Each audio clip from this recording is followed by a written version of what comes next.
welcome the 55th Governor of New Jersey, Governor Christie.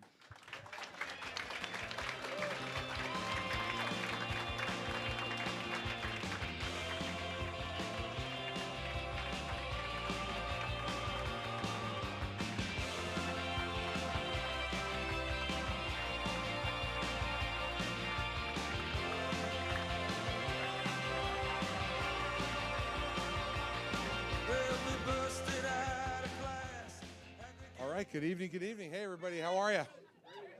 Thank you all for coming tonight. Appreciate it.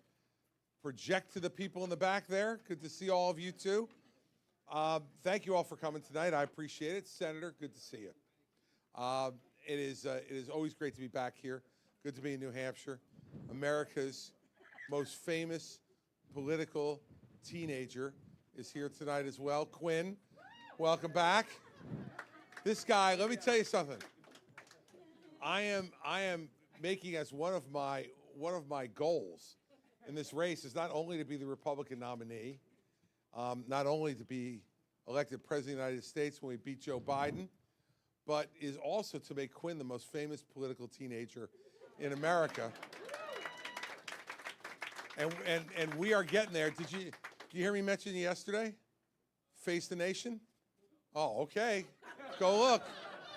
I did. I talked about you yesterday too, Quinn. I'm killing it for you. Your name ID is going to be, as good as Vivek's pretty soon. So thank you all for being here. I appreciate it very much. Mary Pat is with me. Mary Pat, did you say hello to everybody yet? Say hi to everybody.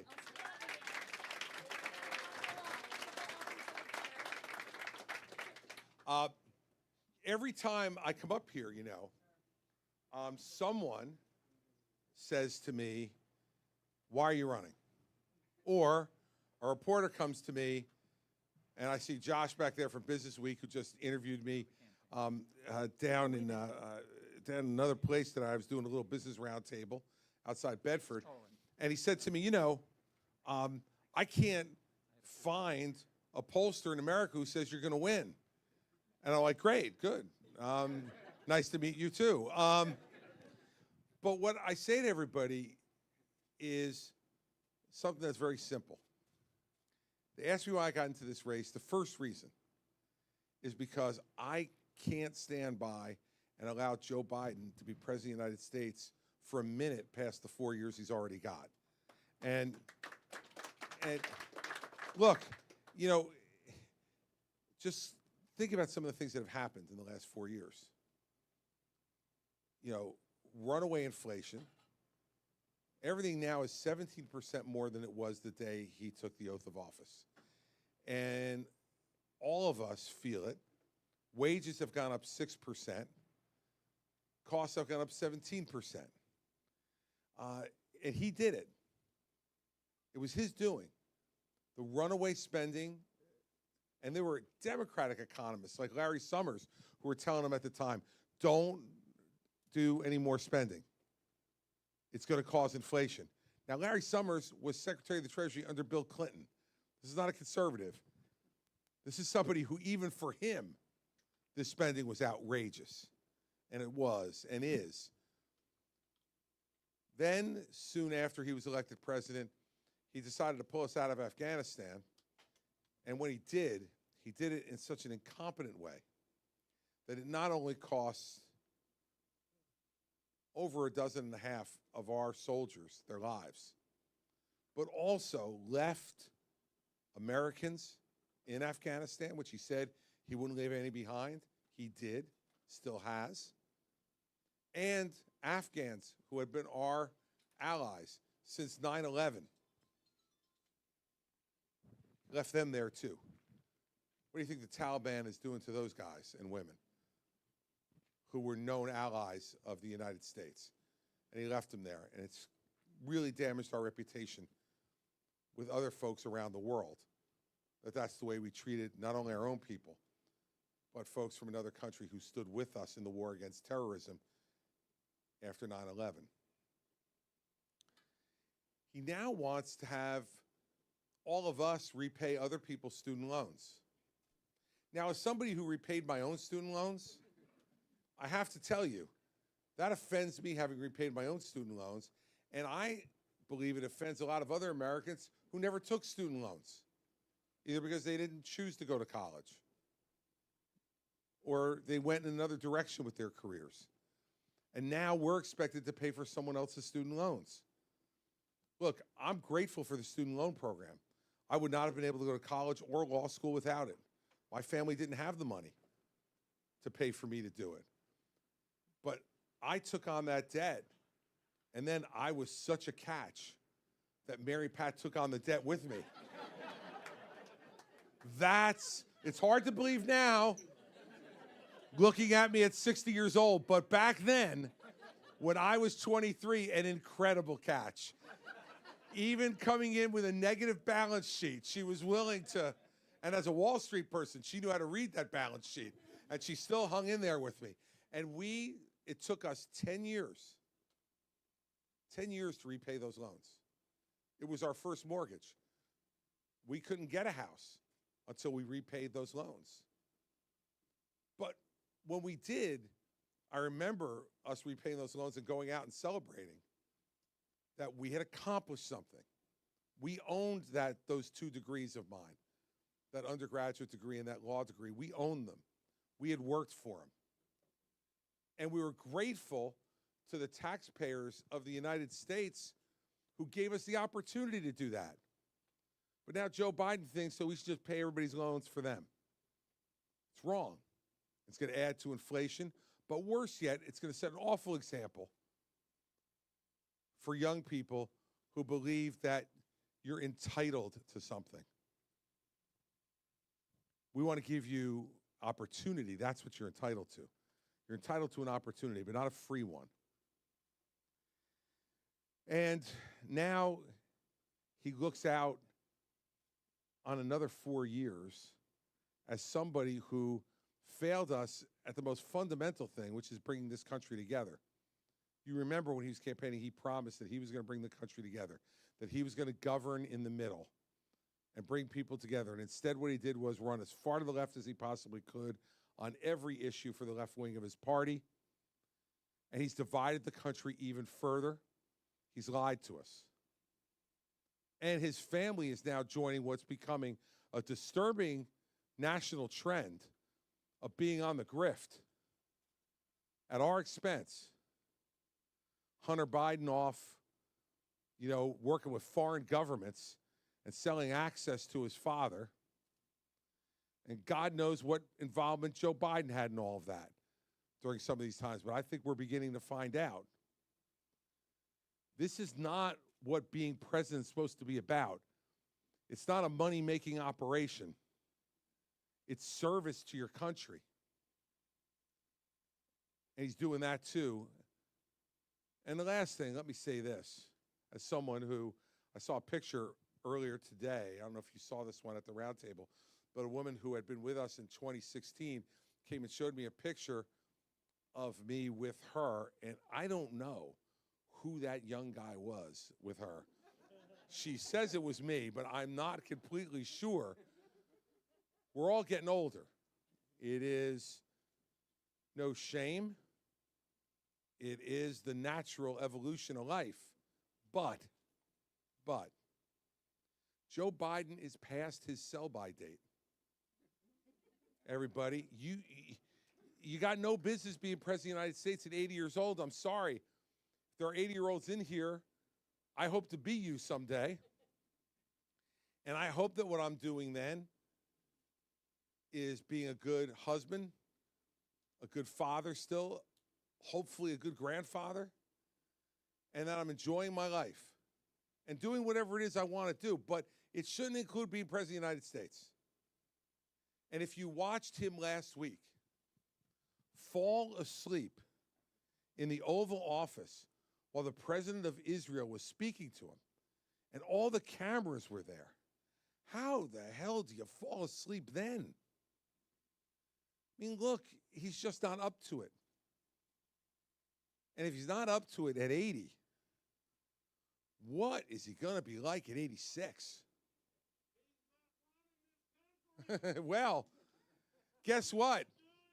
Guess what? He was the guy sitting in that chair And he was the guy representing our country and falling asleep in front of the president of Israel. And so you are certainly right about the fact that there are people on his staff who are basically doing the day-to-day operations of the White House because he only works a few hours a day. And when he does, we don't know how well he's working. But that is all reasons why I got into this race, because we cannot have him be president again.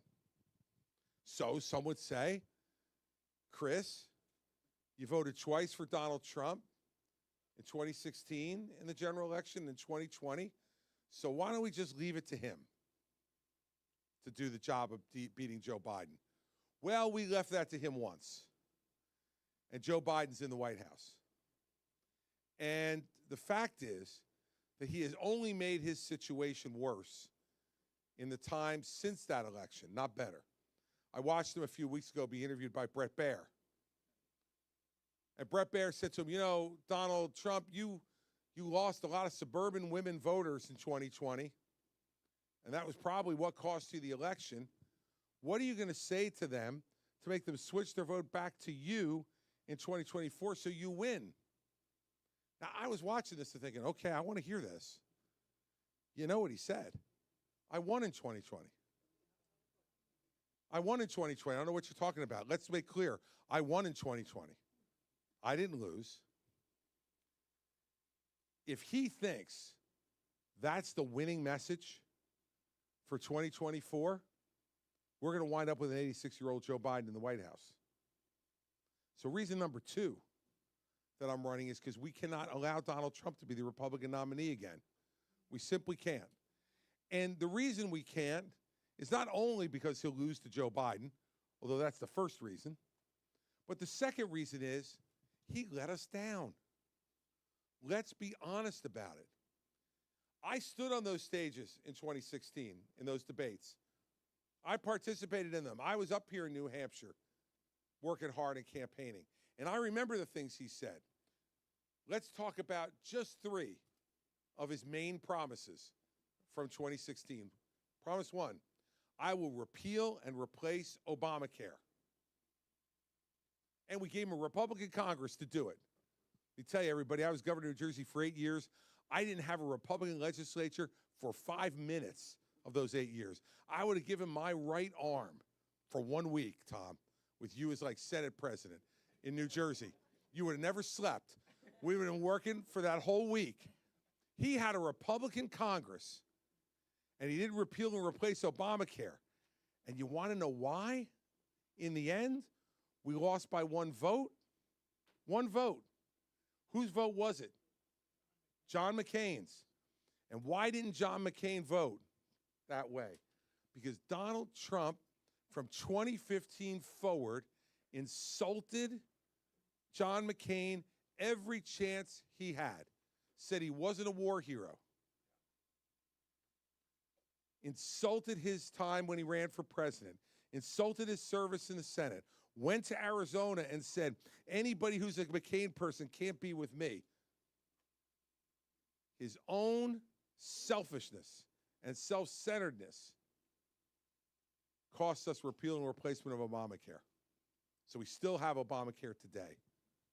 Second, this is my favorite one. He's going to build the biggest, most beautiful wall you have ever seen from one end of the border to the next, and Mexico's going to pay for it. Well, let's review the performance.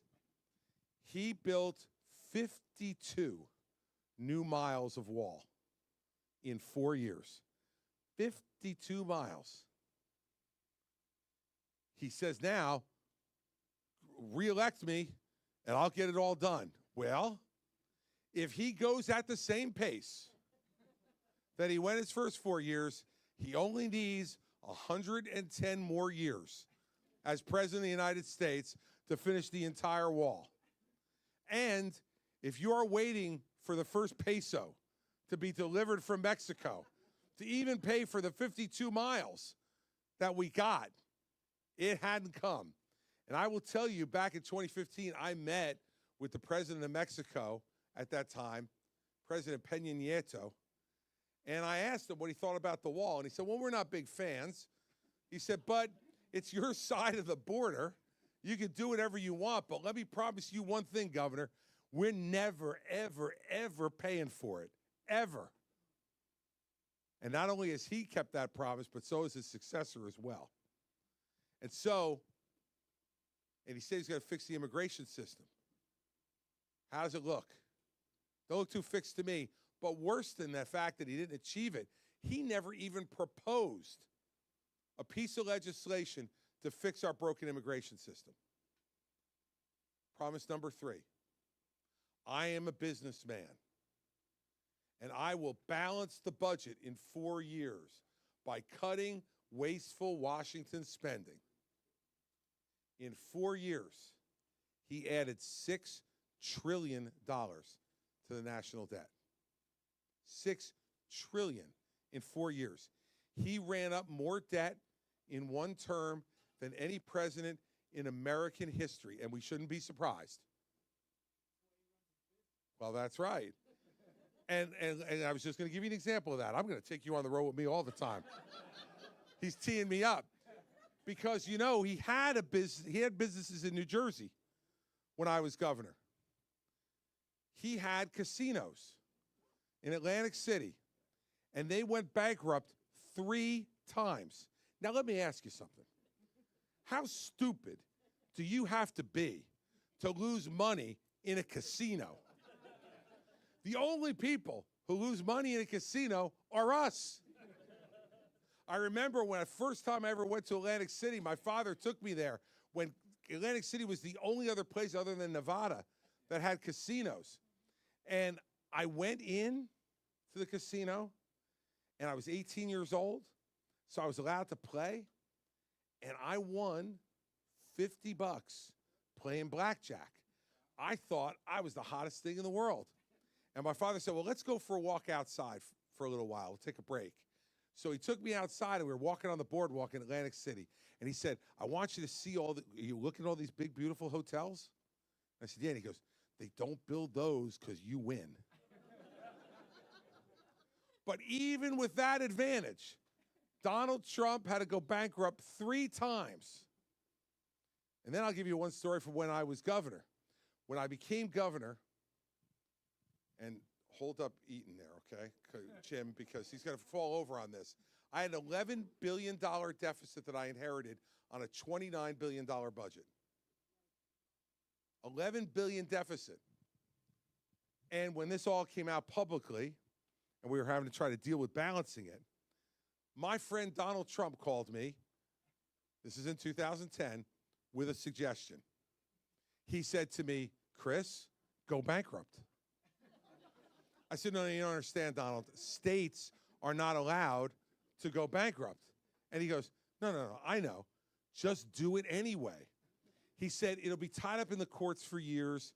He said, and then everyone will just remember that you fought to not have to pay this money, and whatever the courts figure out, then they figure it out, but you look like a winner. That was his suggestion to me. So should we be surprised that he ran up $6 trillion in debt in 4 years?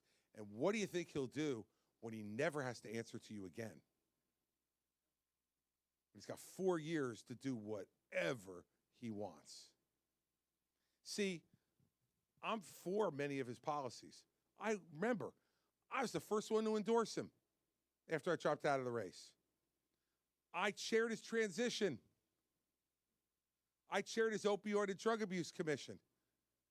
This will keep you up at night. I played Hillary Clinton in debate prep in 2016. Oh, yes.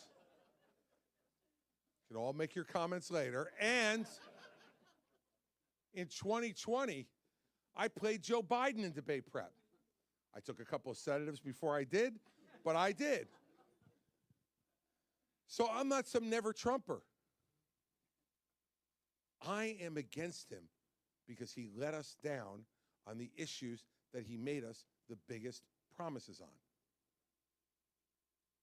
If you like Donald Trump's policies, Why in the hell would you ever hire him to make sure they happened? He's already proven he can't do it. And if you think next time's going to be easier than last time, I will tell you, no chance, because of all of his other conduct. So I want to be clear that I oppose him for his incompetence. I oppose him for his broken promises before we ever get to any of the criminal indictments. And I want you all to think about that for a second. That we are now casually discussing how many times he will be indicted. Not whether or not. It's never happened in the history of the country before. And he, I suspect, before we get to August 1st, will be facing 4 different criminal indictments. One trial's already been set for May of next year. Think about that. If we nominate him by May of next year, he will not be spending 3 weeks campaigning around the country to defeat Joe Biden. Oh, no. He'll be sitting on bail, our candidate out on bail, in a criminal courtroom, answering for charges of obstruction of justice and possessing national secrets in Mar-a-Lago and Bedminster. We need to all get sober here, okay? This is a road to defeat. Reason number 3 I'm running for president, and then I'm going to take your questions, is because I am tired of this country being small. We have never been small, but we are now. We're arguing about small things. We're letting politicians divide us up into smaller and smaller groups and pitting us against each other. We can't go to cocktail parties or dinner parties anymore because people can't even be civil to each other in discussing public discourse. And not over huge things, over small things. Our country is great because we have always dared and been willing to sacrifice to do the big things. In 1776, if you took a poll, believe you me, independence would not have won. Everybody looked at the size of that British army in Boston Harbor and went, I don't know. We're a bunch of farmers and blacksmiths and folks who don't look like we can beat the British Army. But the men we had leading us at that time, George Washington, John Adams, Thomas Jefferson, Alexander Hamilton, John Hancock, Josiah Bartlett, they were all people who said no. The only way we're ever going to have a country of our own, the only way we're going to really have freedom and liberty is to fight this fight. And they did. And that's the only reason we have a country, everybody. And then in 1860, Abraham Lincoln gets elected president, and the country is literally divided. Not just divided in our opinions, but the southern states leave the Union. And Lincoln could have let that be. Could have said, all right, we'll take the North. The Confederacy be their own country. It'll be fine. No. He said a house divided against itself cannot stand. And he inspired us to make the sacrifices in the Civil War that we needed to make to keep the country together.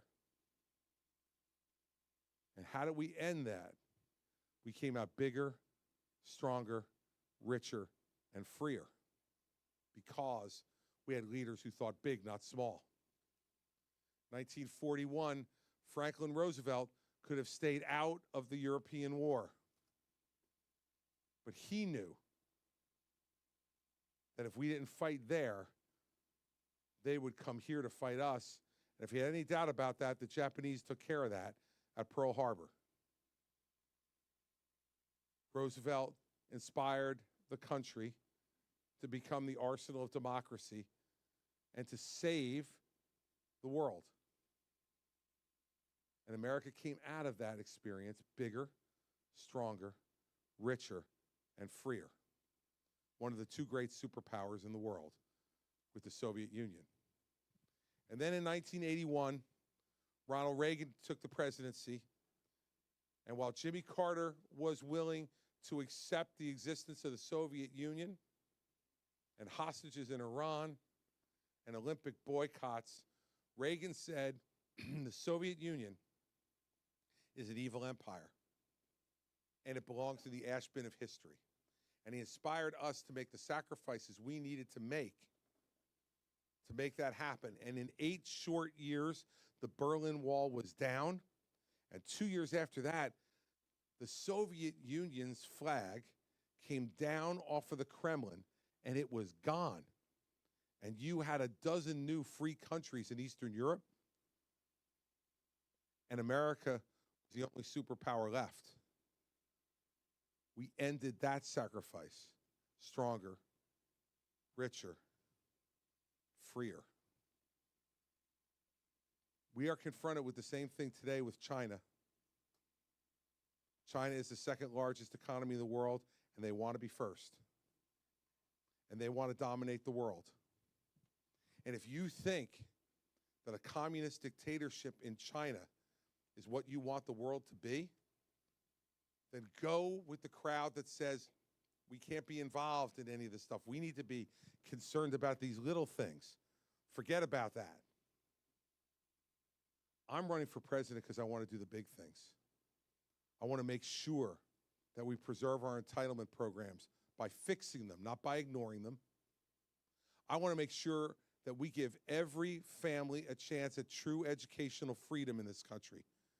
No one should be consigned to a failing public school. We should not be willing to accept the dropping test scores that we see for our children from kindergarten to senior year in high school, because not only does it make us less competitive with the world, it steals from them their hope. And we're a bigger country than that. And I am not going to believe that America is going to put up with rampant crime in our cities and that we're just going to write off our cities and say, too bad, we don't care. We need a president who's been in law enforcement, who understands that violent criminals belong in jail, and that if the local prosecutors won't do it, then the federal government will, and do it effectively, and restore order to our cities so that the people who live there can raise their families in safety and security and peace. Those are big things. Big things. They're not the little things that you hear the other candidates in this race talking about.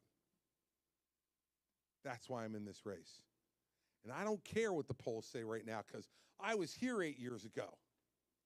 And I remember Jeb Bush in July of 2015 being in first place at 24% and Donald Trump being at 6%. I remember Scott Walker leading in Iowa and then never even appearing on the ballot. From July, he was out of the race at the end of September. Forget the polls, everybody, please. And it's not just because I'm losing. All right? It's not. It's because we should have known by now, and especially all of you in New Hampshire, we suck at predicting this stuff. We just do. How about we do it a different way this time?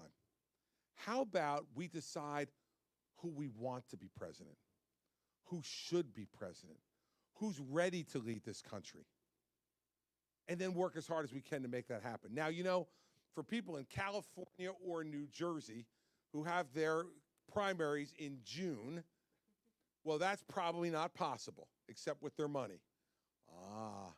But here I sit in the first in the nation primary state. You all don't have that as a theory. You have it as your birthright for living here in New Hampshire.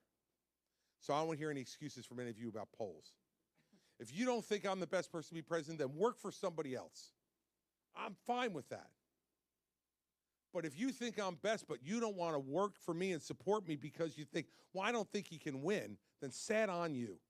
Because you're the Americans' best position to make it happen. Because let me tell you something. I will never be in front in one poll in this race until election night. And then when election night happens and I win, all of a sudden you're going to become the smartest people in the world. And the momentum that New Hampshire will give me will make me the Republican nominee. And I will guarantee you, if I am the Republican nominee, Joe Biden doesn't stand a chance to get reelected. And those are the odds that we want in November of 24. So I appreciate you all coming tonight. I'm going to end the soliloquy. And I'm going to use the rest of the time we have together tonight to take questions from all of you. Now, there's some people around with microphones. Catherine, so raise your hands. I will call on you, and they will give you a microphone. You're not going first, dude. I'm already making you famous. You are not going first. This lady right here, Catherine, and there's your microphone. This is not the first time we met. I met you on June 6th over at the New Hampshire Institute of Politics.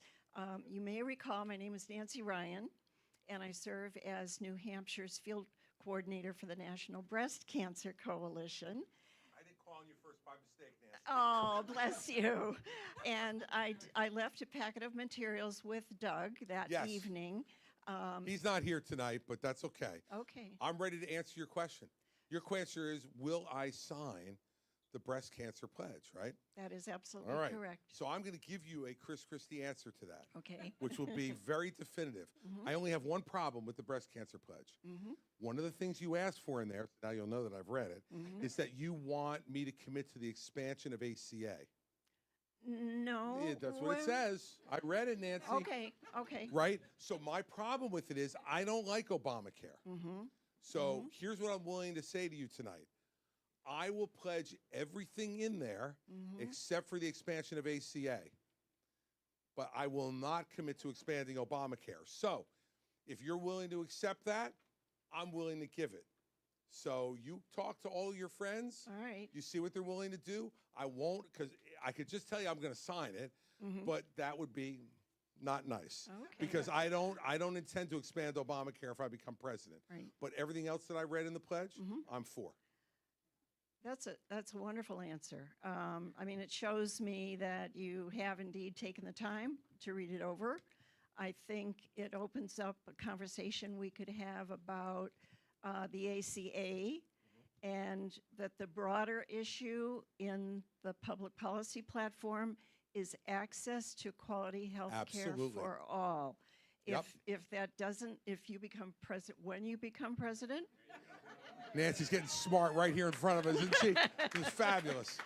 if that turns out to be a different strategy than expanding the ACA, I think I can safely say that we would support you and help you and work with you on that. Excellent.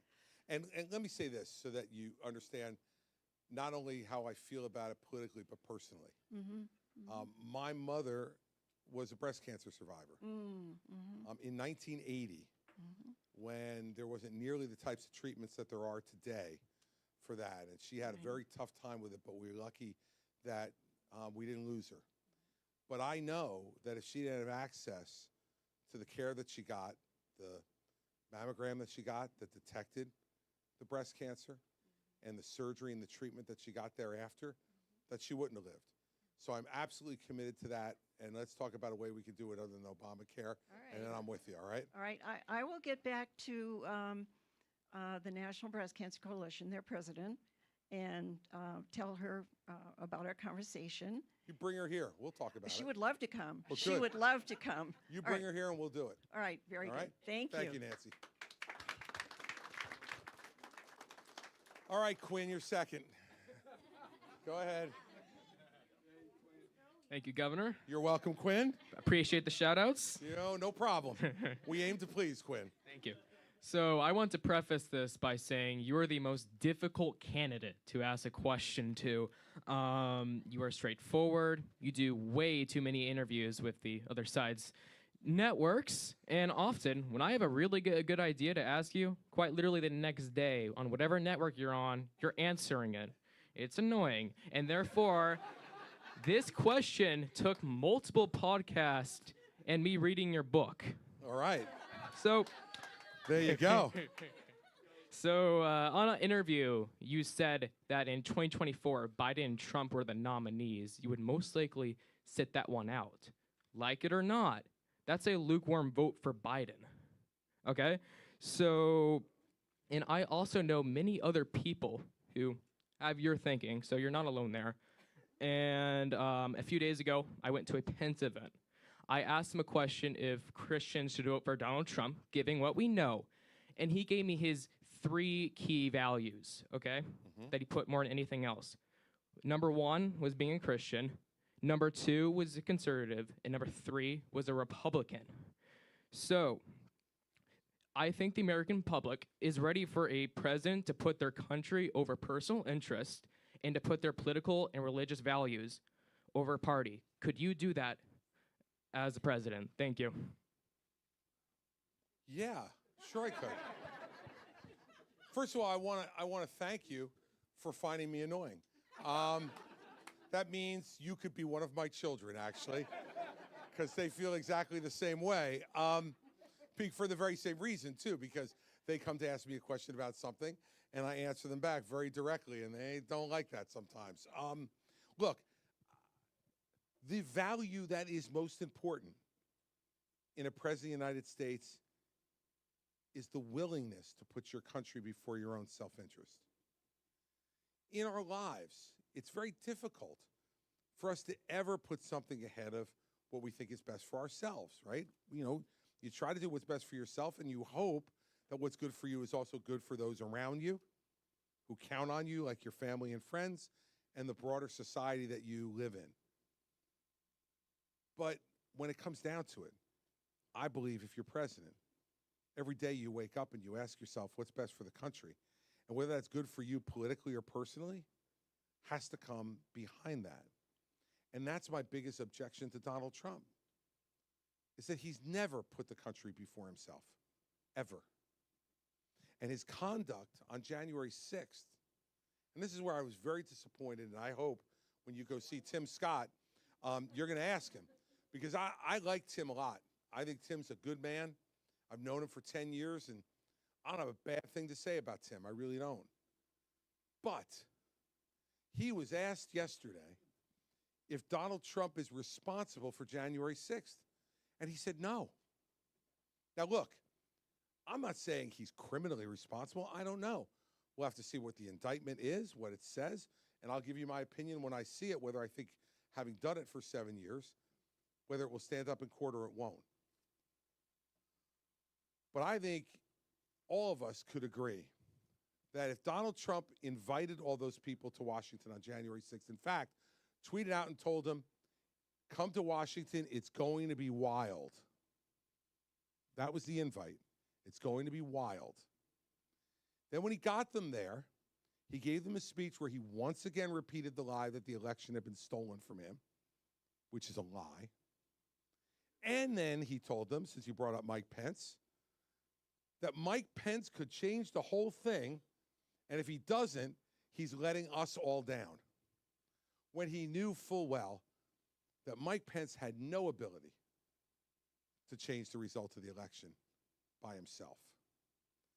Then he told them, march up to Capitol Hill now, and I'll come with you. Well, let me tell you something, everybody.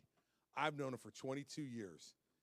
If he had the risk of a broken fingernail, he wasn't going on some march to Capitol Hill. And what happened? They left, and he got in the limo and went back behind the gates and the Secret Service at the White House. And then,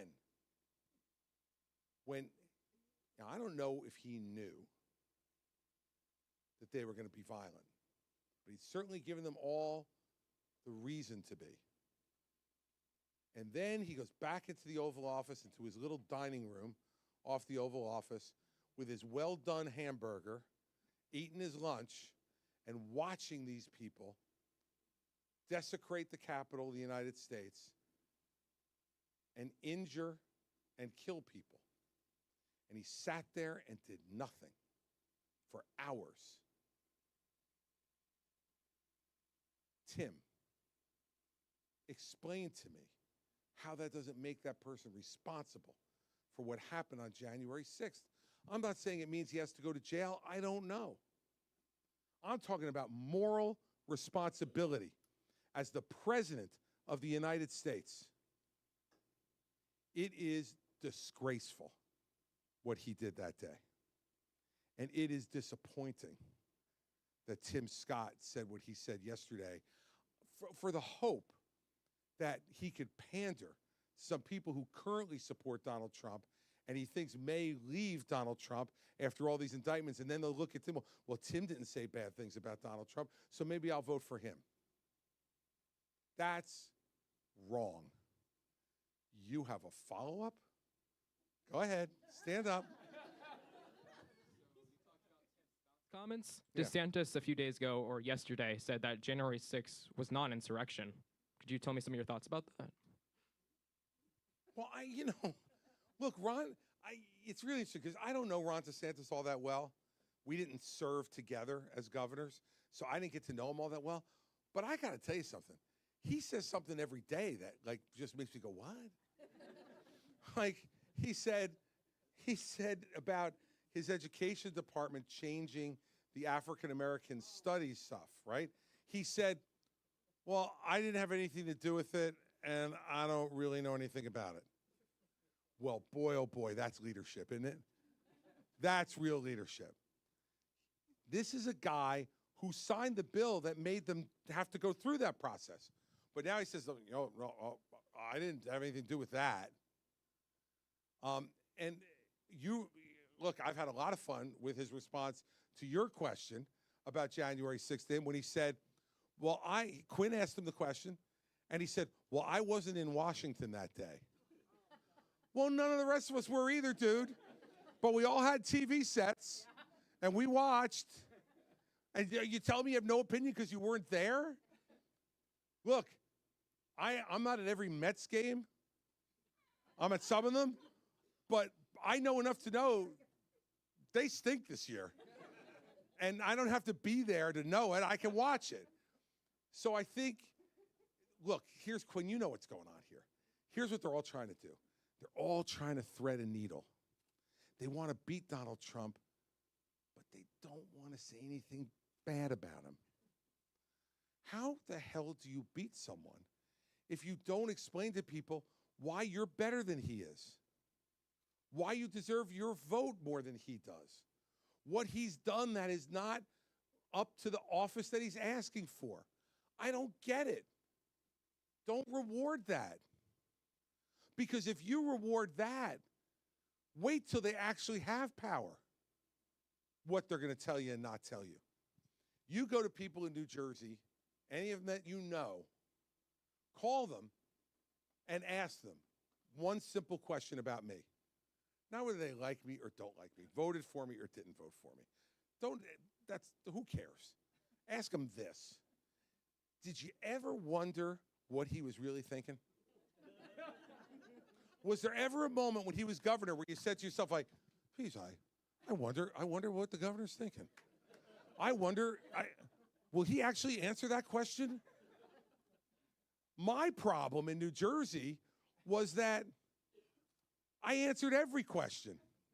So that meant sometimes my approval ratings were at 75%. And sometimes they were at 20. Because sometimes the answers you give people like, and sometimes you give answers that they don't. But let me tell you what anybody in New Jersey will tell you. We never had to wonder what he was thinking. He always told us. That's what you deserve. And that's the character that you have to be able to put the country first above your own interests. Because there's some questions that you ask that I just don't, sometimes politically, like, oh God, is this the right question to answer? Are we watching Face the Nation? Quinn, sometimes, it's not like I'm dumb. Like there's sometimes questions get asked of you where If I answer this question, I answer it honestly, it's going to hurt me politically. Guess what? You pick this business, that's the way it goes. And what you hope is that you give more answers that help your citizens and help their opinion of you than hurt. And if you do, you get reelected. And if you don't, you don't. But either way, the sun comes up the next morning. Either way, I've won and I've lost. Winning's a lot better. But, you know, I've lost and the sun comes up the next day. Don't put your self-interest there. That's the most important thing. Am I a Christian? Yes. I was raised a Roman Catholic, and I believe strongly in the principles that underlie my faith. But they are not, as president, more important than what I believe are in the best interests of the people of our country. They're not. They help inform the way I make those judgments, but they don't come before them. And nor does my party come before my country. What I hope to do is to lead my party in a way that our values are good for everyone in the country, even if they don't agree with them, that they'll still benefit them. So, yes, sir. Hi, it's a little loud. Hi, I'm David from Bradford. It's a little town north of us near Mount Sunapee. I want to follow up on kind of what you've just been talking about doing what's best for the country, and talk about government in a little bit broader sense, I guess. And no offense to anybody that's here, but it seems like most people in Congress are more interested in being reelected than doing what's right for the government. Most decisions, most votes that have to do with anything of importance is really just straight down the party line. I'm either Democrat, I'm for it, or Republican, I'm against it. Seems to me that the solution to this, and I may be wrong, but would be term limits. So that, hey, I'm not going to be elected next year. I don't care. I'm going to do what's right for the country.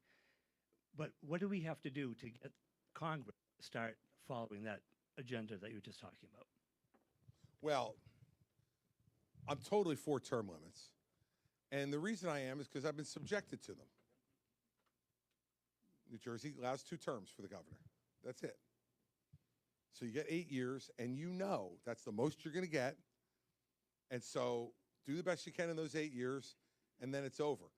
I don't know why that should apply to me and not apply to the legislature. You know, I mean, like, look, it probably should be a little longer with the legislature. I'd say probably 12 years. In Congress, I'd say 12 years. That's 6 terms in the House, 2 terms in the Senate. If you didn't get it done by then, guess what? You ain't getting it done. We have a guy in New Jersey now who this year is his 50th year in the state legislature. 50 years in the state legislature. I feel like going, and I did this to him when I was governor, which is why he doesn't like me. But I used to say to him, like, go home. Go home, enough. The problem is that the very people who term limits would apply to are the ones who get to vote for whether term limits exist or not. And so you're asking them to make themselves obsolete. It is one of the failures of our system. Our system is not perfect. It's the best imperfect system in the world, but it is not perfect. And so I share your frustration because, you know, what happens a lot of times with a legislature or a Congress is that they look at the governor at some point and they go, okay, you got 2 years left or 3 years left. We're waiting you out. We're just going to wait you out. You're going to be gone. In each state, that moment's a little bit different with term limits. You know, when's the moment when it clicks over to where you go from being a really powerful force to somebody who's kind of like with a tin cup and pencils begging for a vote from the legislature? But it happens. The legislature should not, nor should Congress, be there forever. No one is indispensable in this democracy. George Washington left after 8 years, for God's sake, right? I would think that he may have been the only indispensable man in this country from a governmental perspective. He left after 2 terms voluntarily. He was trying to set an example for the rest of the country. He did, with the exception of FDR, for every president after him, and now it's the law. But notice, Congress is happy to make a law to restrict the president. Not so happy to themselves. So look, I would be for it. I would sign it in 15 seconds. I mean, they'd be walking the thing in. I'd be running outside to get it, to sign it. But I also want to be honest with you. Like, I just don't know if they'll ever do it. There has to be a constitutional convention. And you know, once that happens, Katie, bar the door, man. God knows what people will do at a constitutional convention. So we got to be careful about that for just one solo issue. But so I wouldn't favor that. I think that the only way it ultimately happens is if we just start imposing term limits on people through the ballot box. And that's part of our problem, too. It's our fault, right? Like, everybody hates Congress, but votes for their congressman. Like, Congress sucks, except for my guy. He's really good, and I'm going to vote for him. But the other 434 really, really stink. And I wish you people would kick those people out so that my guy's good, but the rest of them are terrible, right? So we've got to get over that piece of it. And I think, you know, part of what a president could do is to talk about that. And presidents just generally don't talk about it because you're also trying to make deals with those same people, right? So you're like, you know, so you got to find the balance to that. The guy who I told to go home, we never really were the same. So you got to be careful. You got to be careful about that when you're the governor. But he also, by the way, a quick story. He's the acting governor at one point too, because he was the Senate president, and we didn't have lieutenant governors back then. So the Senate president became governor when Governor McGreevey in my state had to resign, and so he was acting governor for a couple of years, and so he never got elected though. But while he was there, he passed a bill saying if you serve as an acting governor for more than 6 months, you get the title governor and you get a portrait. So when I became governor, and he wants everybody to call him governor, even though he's still in the state Senate. So when I became governor, I wouldn't call him governor. I'd see him, I'd go, Senator, how are you? Good to see you. And shoulders for summer. Finally, one day in the hallway of the State House, I'm walking one way, he's walking the other, and he says, good morning, Governor. I said, good morning, Senator. And he goes, can you just stop for a second? He said, why will you not call me governor? There's a law that you're supposed to call me governor. I go, yeah, a law that you passed and signed. You posted it in the Senate, you voted for it, then you ran down the hall as governor and signed it. Like, I would love to be able to do that too, but I can't. And he said, no, I want you to explain to me why you won't do it. I said, because you didn't get elected. For those of us who ran statewide and went through the trouble, I think you should have to go through that to be called governor. And he's not a dumb guy, Tom. So he says, oh, really? Well, if Gerald Ford walked in here right now, what would you call him? That's pretty good, right? Like, what would I call Gerald Ford, right? He got appointed vice president, and then he wound up becoming president when Nixon resigned. So you got to be quick, though, in this game. So I looked at him, I said, you want to know what I'd call him? And he said, yeah. I said, I'd call him a miracle because he's been dead for 11 years. So I never quite had to answer that question. All right. Yes, ma'am, in the red shirt. So I'm not going to call you governor. I'm going to call you President Christie. Well, thank you. So let's start with that. I also right. will not be as famous as Quinn because No one is, by the way. I am past my sell-by date as well. But I hope that you remember me from Derry, New Hampshire. And this might remind you that this is the woman who lives in Maine, who's a Democrat, who finds you intriguing. Ring a bell? There you go. I remember you. Hi, how are you? Good to see you. Nice to see you again. Foster care. Thank Right. you. Thank you. Way to Guess go, what I'm going to Keisha. ask Attaboy. about? So, you know, when you're doing your stuff around, you might want to mention me. I don't All right, know. I will. was just saying. See, So, Quinn, everybody's jealous Quinn, now. I'm running for you. I'm running Everybody's for you. everybody's I'm- jealous of you, Quinn. I'm running for you. So, I'm going to ask about foster care again. All right. And I'd like to know what you do as president to ensure that the states are doing a good job. Because there's some states out there that are running a little rogue. And foster care is near and dear to my heart. And I think we need some major reform. Well, I think there's two ways to do it. One way is to make sure that there are performance standards attached to the federal money that goes to the states in foster care, and that there are performance standards that they have to meet to be able to do that. And I don't think that's really much to ask when the hundreds of millions of dollars that we send to all the states every year on foster care for the federal government. And then the second thing is to say to my Attorney General that this is one of the areas that I want the Justice Department to focus on inside the states in conjunction with the Department of Health and Human Services, that you should work together to make sure that the states that are not performing, that if we have to step in and put them under a consent decree, that we do that to make sure that those children are not being abused, that those children are not being neglected while they're in the care of the state. And so I think those are the two best ways to do it: performance standards for everybody, and then second, enforcement by the Department of Justice and the Department of Health and Human Services to make sure that we step in when there are examples of neglect that the state has been unwilling to fix. And I saw it happen in my state well before I ever became governor. Our department, it was called Youth and Family Services, that oversaw foster care, was under a federal consent decree for a number of years because they were not doing the job the right way, and children were being abused and neglected. And I will tell you, it got everybody's attention, and then they fixed it. So if we have to do that and be aggressive that way, I think we have an obligation to those kids to do that, because if we take them and say we're going to care for them until they can find a permanent home, then we have an obligation to make sure we do it the right way. Thanks. All right, let me see. All right, the blue shirt in the back. There we go. You got one to your left, one to your right. There you go. You took a hit for the bridge incident, but I think time has passed and America is ready for an honest, direct approach that you would bring. My question to you is, why do you think you're ready now? And what would you expect in the primary? I appreciate your delineating why you oppose Trump. So interested in what your thoughts are, why you're right now, and what you would ultimately see if you were to progress through that gauntlet and face the Democrats. Well, first thing is that, this has been going on for me for a while. I had people who travel from all over the country in 2010 and 2011 to try to urge me to get into the race against Mitt Romney. And I said at the time, I didn't feel ready to be president. I was 47, 48 years old, and I just had been governor for a year to a year and a half when the people had come to see me.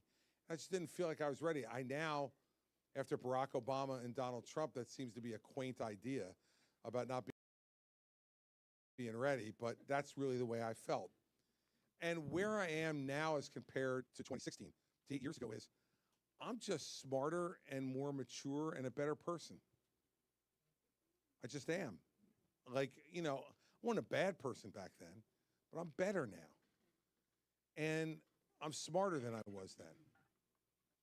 And I think the reason I am is because in the 5 years since I've left office, I've taken time to get smarter, to read about things that I didn't have time to read about before because I was governor and really totally consumed with that job. And in the 7 years before that, completely consumed by the job of U.S. Attorney. Now, I learned things in both of those jobs that helped me to be a good president, too.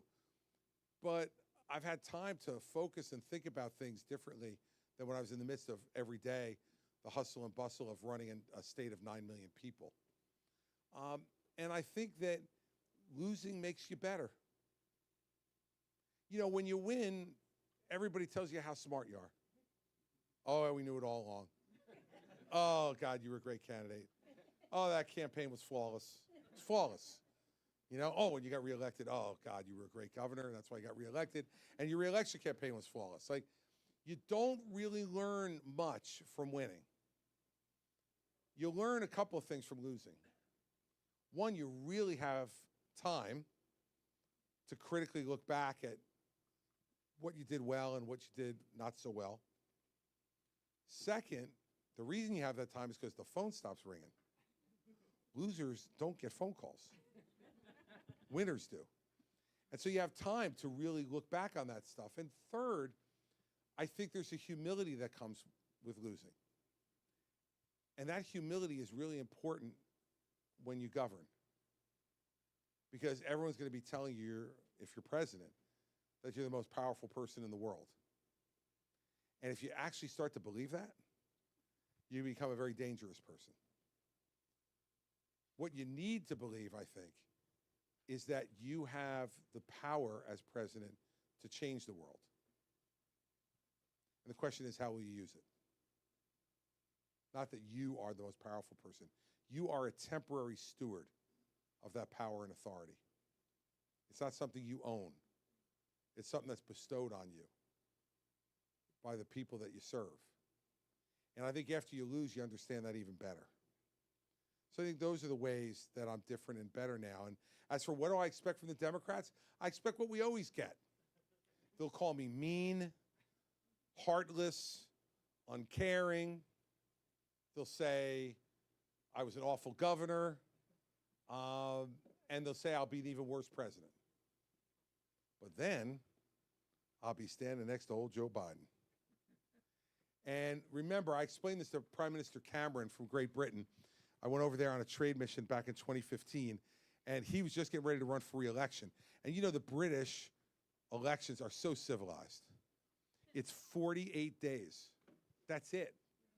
No commercials before, no commercials after, no campaigning. It's 48 days. And he was saying to me, I don't know how the hell you guys do it. You're campaigning for a year and a half, 2 years to become president. Like, I could never do that. In fact, I don't understand your whole system. I really don't.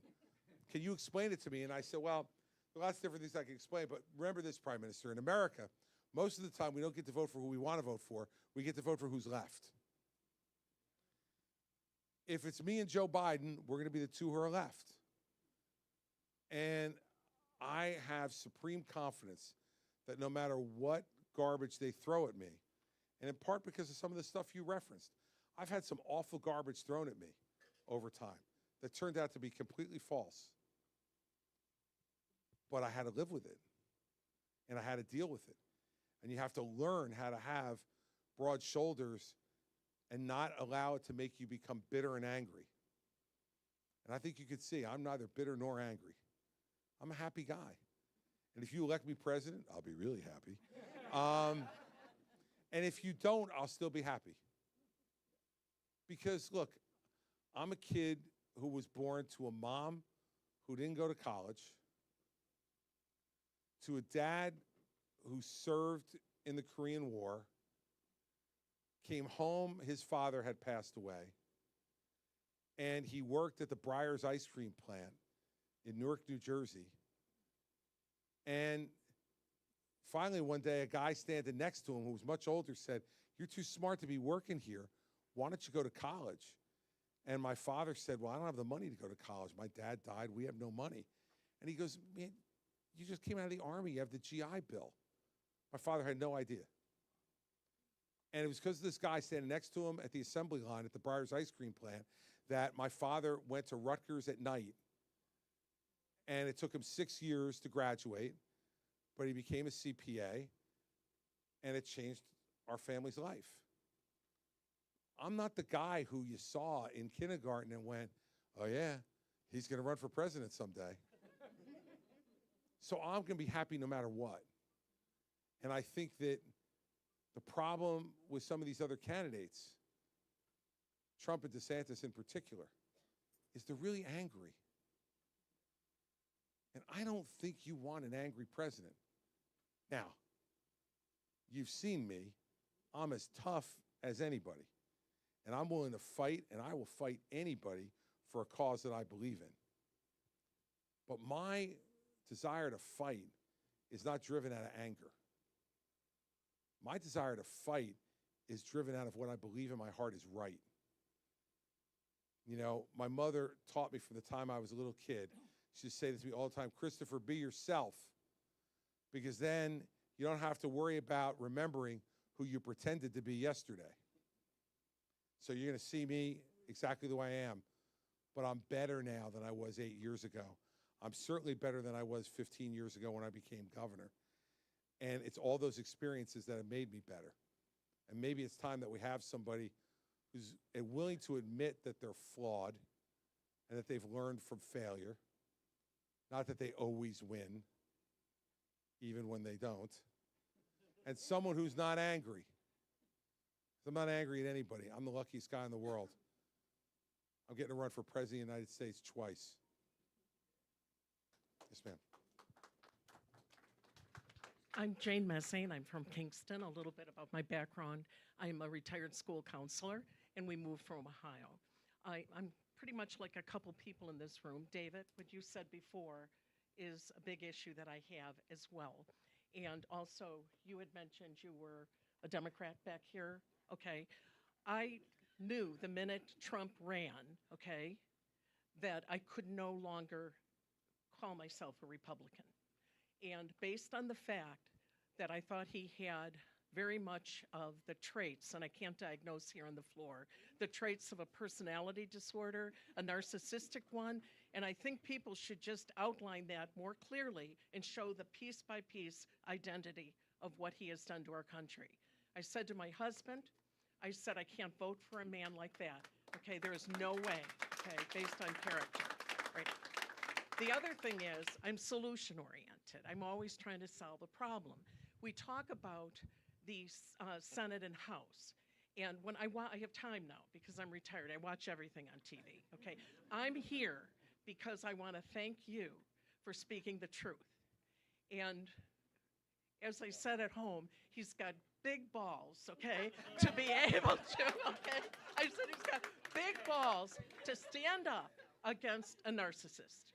Because what Donald Trump has done is he has taken control of all the Republican Party. And my question to you is, how will that be changed when you're there? And how will we not say, oh, well, the Democrats may not like you, but what will you do to have them get to like you?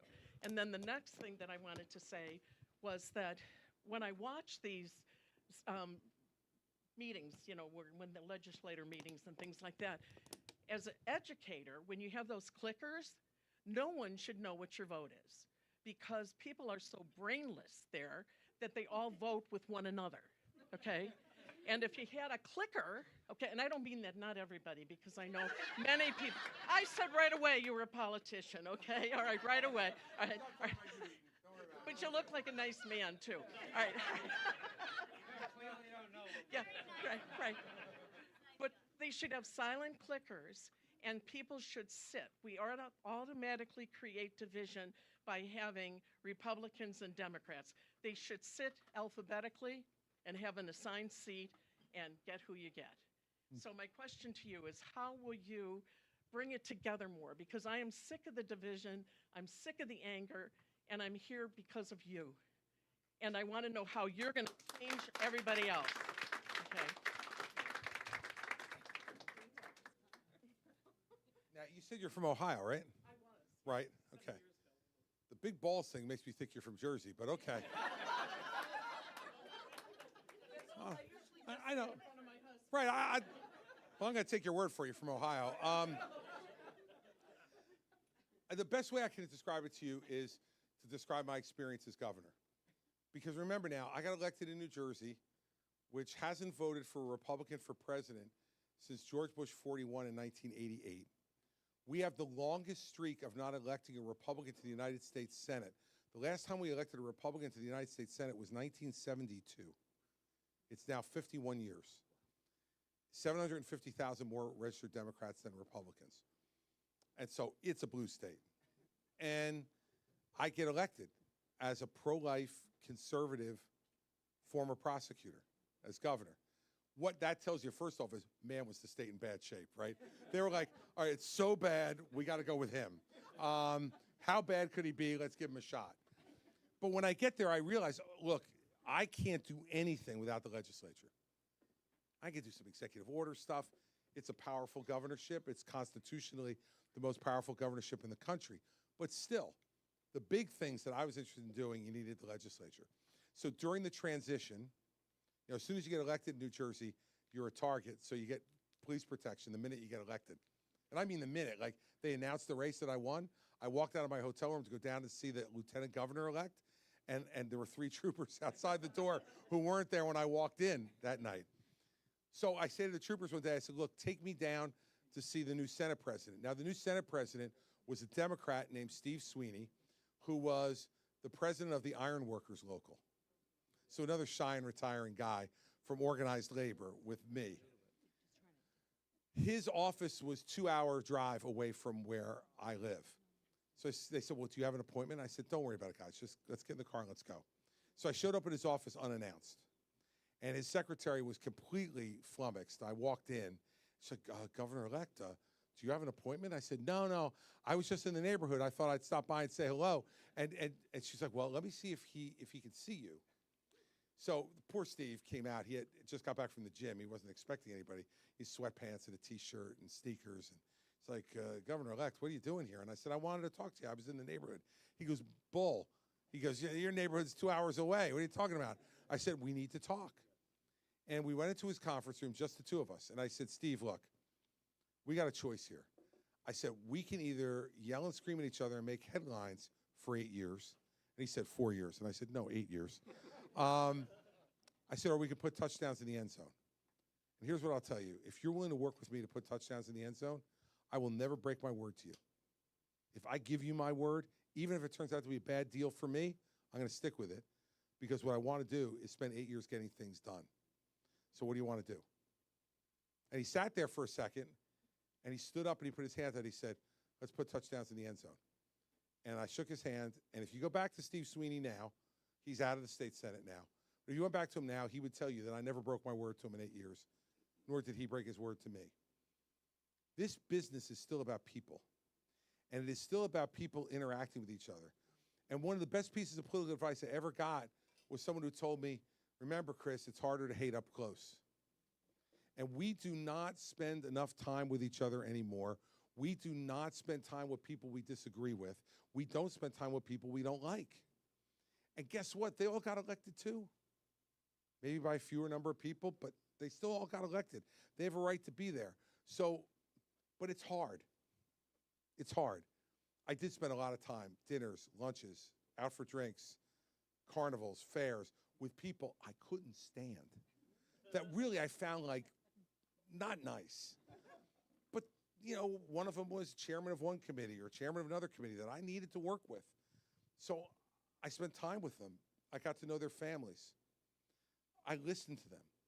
I got to know what they cared about, what was most important to them. I'd invite them to the governor's mansion. I'd invite them to the office. I'd sit and just talk with them. I called every legislator. Now, I couldn't do this in New Hampshire because there's too damn many of you, but we had 120 in New Jersey. I called every legislator every year on their birthday. And it became like a joke after a while, but they couldn't wait. Like all of a sudden it was their birthday, and if I didn't, I usually would make the calls on my way to the State House in the morning. But if I was busy doing something else, I might not get to it till the afternoon. And I remember calling one state assemblywoman one time who has the same birthday as Mary Pat. And I called her at 3 o'clock in the afternoon. She goes, oh my God, I thought you forgot me this year. And I said, no, heaven no. I just was a little busy this morning. My point is, there is no magic to this. The magic is who you are and what you are. And if you're willing to sacrifice some of that to get things done. And so the way I would do it as president on a bigger scale is the same way I did it as governor, which is I know I'm not just going to talk to the Republicans. I'm going to talk to the Democrats too. I'm not just going to listen to the Republicans. I'm going to listen to the Democrats too. I recognize that I'm going to disagree with them more than I'm going to disagree with the folks on my side from a philosophical perspective. But what I also recognize is you need 60 votes in the United States Senate to get anything done. So unless you're going to have 60, and the only president in recent times who had it was Barack Obama, and he frittered it away, you're probably no one's going to have 60. So you got to get people on the other side to come along with you. I don't think compromise is a dirty word. In our politics over the last 20 years, compromise has become a dirty word. And so it doesn't mean that like I'll totally sell myself out for something that I absolutely don't believe in.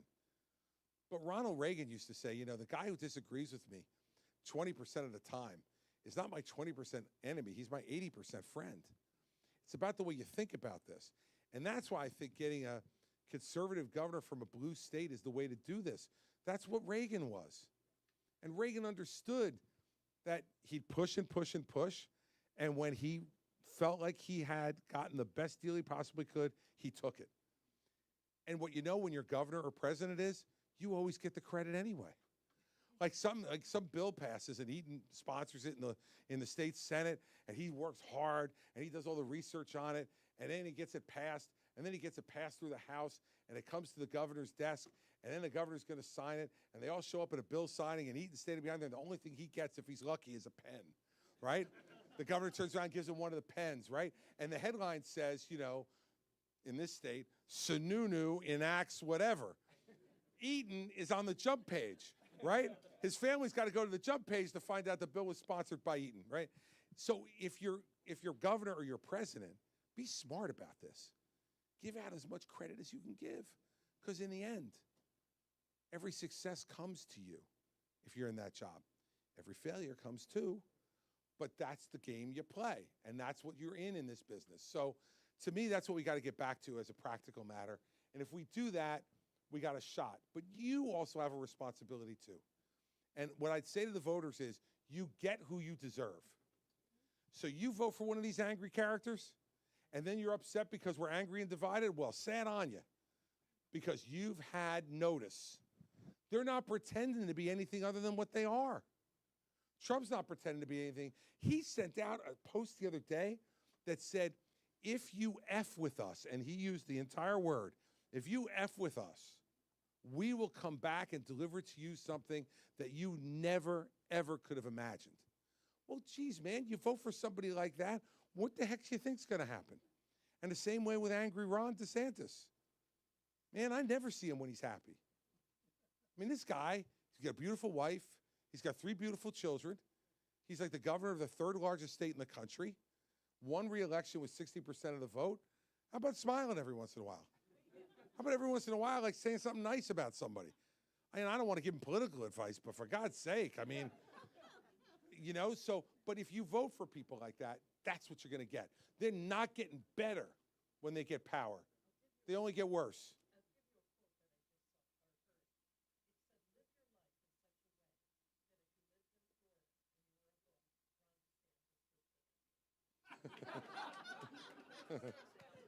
Yes, sir. Welcome back. Since 2014, 15, and 16, here in New Hampshire, we've been asking the candidates about Social Security, how they were going to strengthen it, get rid of it, do whatever. We're now up to 2023, and the current president says he's not going to touch it. The past president said he's not going to touch it, and they mean it. They're not going to do anything. As far as the new labels that's out there, says it's got to be fixed, but they don't have any ideas. Can you give us some hope? Yeah. First off, remember, all these people say they're going to do nothing. Say that because it's going broke in 11 years, and none of them will be in office in 11 years. So they know when it goes broke and they don't do anything, someone else is going to get blamed. That's the first thing. That's the political practicality of it. I've been saying this since I got in the race, and I talked about this 8 years ago when it was 19 years away from insolvency, not 11. There are 3 things that drive the solvency of Social Security, right? There's the retirement age, there's the amount of the benefits, and there's who else receives them. That's it. So that means to me, we've got to consider retirement age, and we've got to consider means testing for who gets it. Now, I'm not talking about changing the retirement age for people who are in their 50s or 60s. You can't do that. There's not enough time for you to prepare. You're counting on the fact that Social Security is going to be a certain amount, and that's part of what you're going to use to support yourself in retirement. But, you know, we have a son who's turning 30 in August. If I change the retirement age for people in their 30s and 40s, they got plenty of time to be able to figure out how to adjust. So if you can't retire at the current age of 67 and it's higher, well, then you're going to adjust. But that will make a huge difference in the solvency of it, because the other thing we got to remember, and the reason why it's fair to do that, is the average age now of you know, when people pass is in the low 80s for men and the mid 80s for women. When Social Security was passed, life expectancy was 63, and you got to get Social Security when you were 65. What a great deal for the government. The average person would pay into it their whole lives and die before they ever collected a nickel. That's a government program, right? FDR was genius. He didn't think we'd all wind up living until our 80s. And by the way, when our son gets to be near retirement age, the age expectancy is probably going to be in the early 90s with the way medical science is getting better and better at helping us to elongate our lives. So raising the retirement age is fair as long as you do it for only the people who have time to prepare for it. And on means testing, look, I don't have a number in my head, but let's start off at the most ridiculous. Do Warren Buffett and Mark Zuckerberg really need to collect a Social Security check? I mean, like, look, this country, they've been wildly successful. Yes, they paid into the system the whole time. I remember being in New Hampshire 8 years ago, and I had some guy yell at me, I don't care how much money I have. I paid in, I want my money out. I'm like, well, God bless America. I mean, this country, the guy was saying to me, I've done great. I've made lots of money. I'm like, well, why do you think that's true?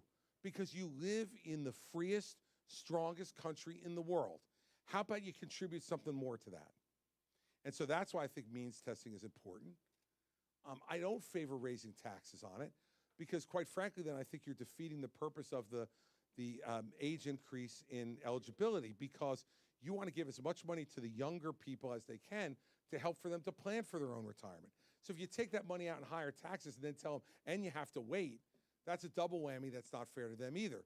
So I think that's the way we have to do it. And I am the only candidate in this race who's willing to say that. The most disgusting moment of Joe Biden's State of the Union address was when he said, let's all agree we're not going to touch Social Security. And both Republicans and Democrats and the speaker got up and cheered. I mean, what cowards? What cowards? And it's wrong. So I'm the only person in this race who will look you in the eye and say, I will strengthen Social Security in order to save it. And that's going to mean some sacrifices from people. Guess what? That's the way this country always moves forward, is that people are willing to sacrifice for the good of the country. Because if we don't do it, in 11 short years, and it'll happen like that, because I know you've missed me the last 8 years, but it has been 8 years already since I've been up here regularly. That time went pretty quickly. Everyone gets an automatic 25% cut in benefits. Now, for the people who depend on Social Security to pay their rent, to buy food, losing 25% is going to be enormous, and we can't have that happen. So Trump will say he's not going to do anything to it, and through some magic of his great business acumen, he's going to fix it. Biden's just going to say he's going to raise taxes on everybody, and that's the way he's going to fix it. But none of them will tell you the truth, which is there's a way to do this, but you got to have some of what she said. I'm not going to use that word again. My wife's going to hit me. But you got to be willing to do that. And guess what? There are going to be some people who aren't going to like you because of it. And guess what? Your popularity numbers will probably go down for a while. But if you became president because you want to frame your popularity numbers after you leave, I'd suggest to you that you didn't run for the right reasons. So, you have something else? You're still standing.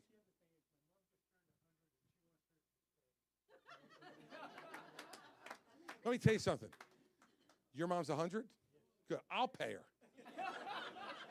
At this point, I'm worth paying her. Yes. You'll go last. Yes. Thanks, Governor Christie. Thank you. I know you did a lot to help out New Jersey after Hurricane Sandy. That was deemed a 100-year storm. Over the last couple of years, that calculus is starting to change with the intensification of storms, heats, floods, wildfires. I know you're not a fan of government stepping in on too many toes, but what kind of role do you see or groups of public and private could play in dealing with this new set of challenges? Well, let's start off with the fact that I think climate change is real, and I think that human behavior contributes to it. And I think anybody who doesn't believe that is just not watching. Okay?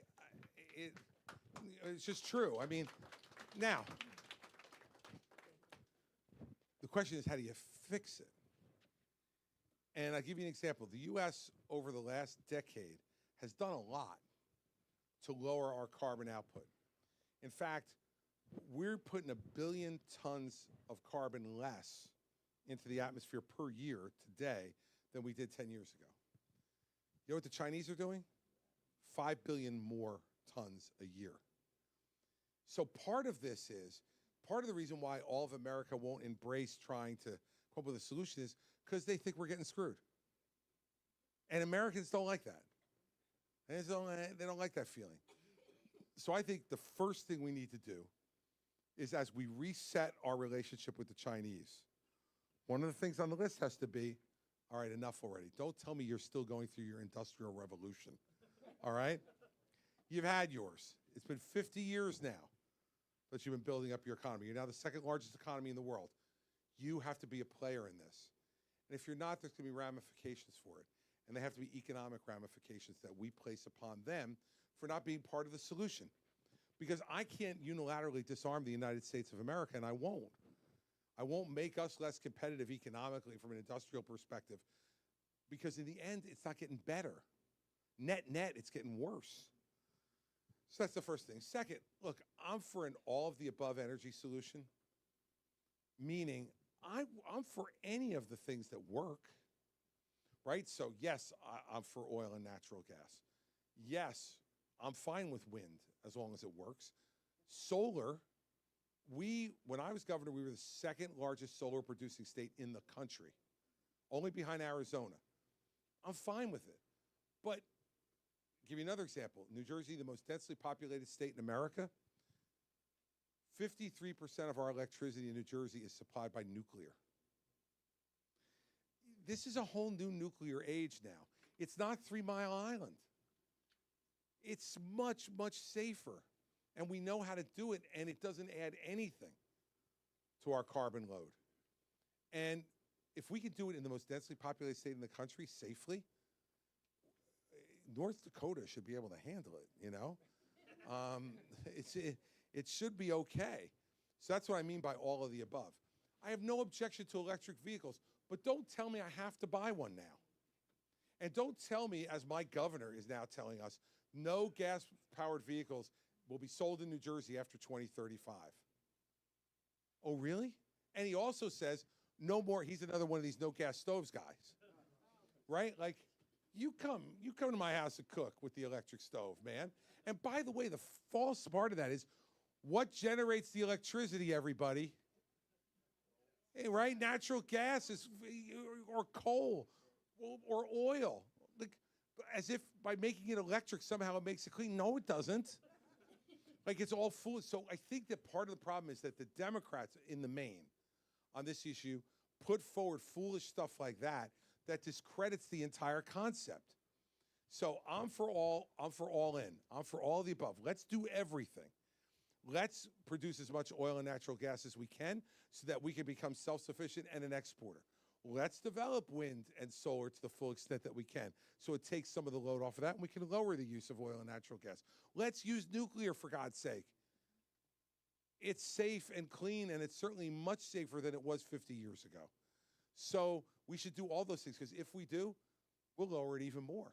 And by the way, you know, I see lots of Teslas on the road. Lots of people are buying them. Now, part of it's because of the government incentives that they get to buy it. But I think even when those go away, people still keep buying them because they like them and think they're kind of cool. I'm fine with that. But I love the fact that, like in California, he says, I think it's 2025 in California, like a number, only a few years away, that he wants to start to phase out gas cars. But then he put out an alert earlier in the summer to people with their electric cars, don't charge them because you'll kill the grid. Well, come on, man. What am I supposed to do? Take my bike to work? Which is probably in California what they'd like you to do. So that's the way I view it. I think it has to be an element of our foreign policy with the Chinese. And domestically, we have to say to people, for those who believe that we should be more aggressive, great. I'm fine. Let's try to build on what we have already for alternative energies. But in the meantime, the deal you have to make with me is you can't tell me I can't use oil and gas and nuclear. You let me use oil and gas and nuclear, I'll invest in solar and wind. But you got to give me both, because I can't disarm this country, because it will cost us jobs and it will cost our economy significantly. We can't do that. So that's the way I would handle it. All the way in the back.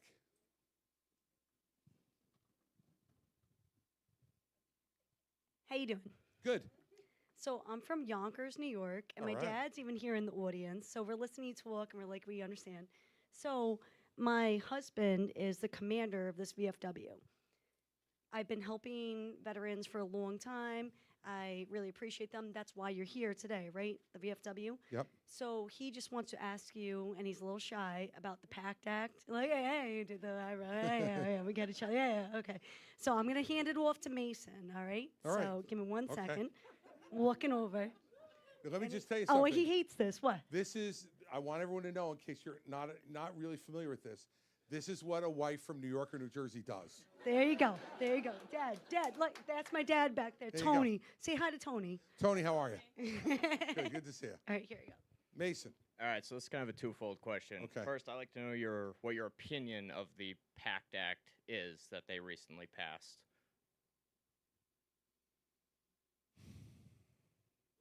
It's not an easy question, right? Just your opinion. Yeah, no, I know. But my opinion's not easy on this one. Look, I always get a little bit concerned about the way they kind of meddle in that stuff a little bit. I think sometimes they think they have the solutions to everything and they don't. And I'm a little concerned that that may be a little bit too much meddling for my taste. But am I like vehemently opposed to it? No. But would it have been the way I would have approached it? Probably not.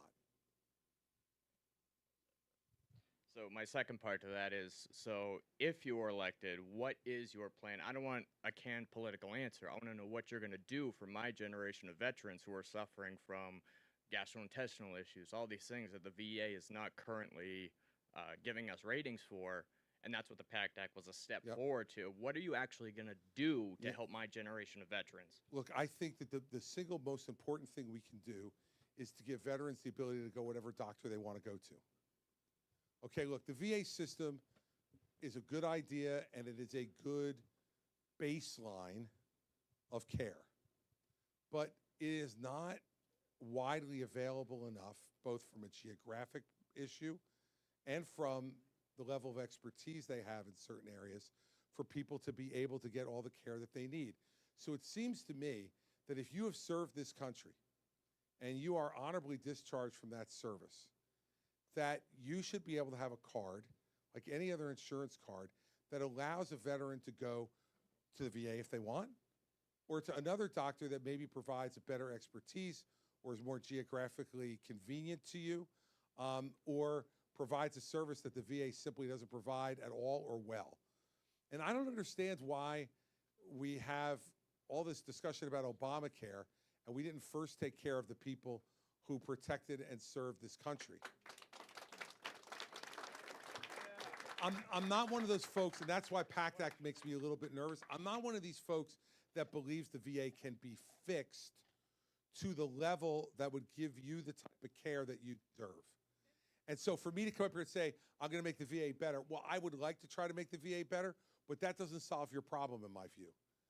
To me, what solves your problem is you being able to have freedom of choice to go to the doctor you want. And if you have fought and served this country, that is the least that we owe you. And that's the way I would deal with it. And I think Donald Trump, to give him some credit, made some steps towards that. But again, as normal with him, he didn't get it done. He talked about it a lot, but never got it finished. I think that's something that really could bring Republicans and Democrats together.